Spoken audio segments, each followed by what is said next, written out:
Première victoire, Dominique Strauss-Kahn a quitté vendredi le tribunal pénal de Manhattan, libre et souriant, sa femme Anne Sinclair au bras, après 45 jours de détention. Un mois et demi au cours duquel il a perdu son poste prestigieux de chef du FMI et surtout compromis ses chances de candidature à la présidentielle. Pour ses avocats, la décision du juge américain annonce un acquittement rapide. Nous croyons depuis le début que cette affaire n'est pas ce à quoi elle ressemblait. Et nous sommes absolument convaincus que ce jour marquera un premier pas géant dans la bonne direction. La prochaine étape étant une annulation totale des chefs d'accusation.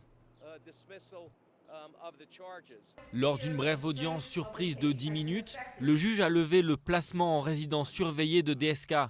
Une décision intervenue après des révélations qui ont largement décrédibilisé le témoignage de son accusatrice. Le procureur a affirmé lors de l'audience que son témoignage était entaché de doutes importants, mais a refusé d'abandonner les poursuites. Parmi les mensonges de la plaignante, son récit erroné de sa fuite après l'agression présumée. Malgré la confiance de ses avocats, DSK n'est toutefois pas sorti d'affaire.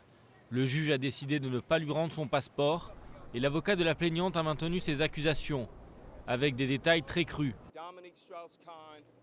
Dominique Strauss-Kahn est sorti en courant d'une de ses chambres, nu, et s'est précipité sur elle.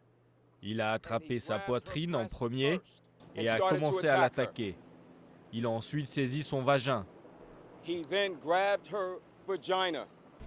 La prochaine étape décisive pour DSK aura lieu le 18 juillet lors d'une nouvelle audience, avec l'espoir d'être acquitté et de relancer sa carrière politique.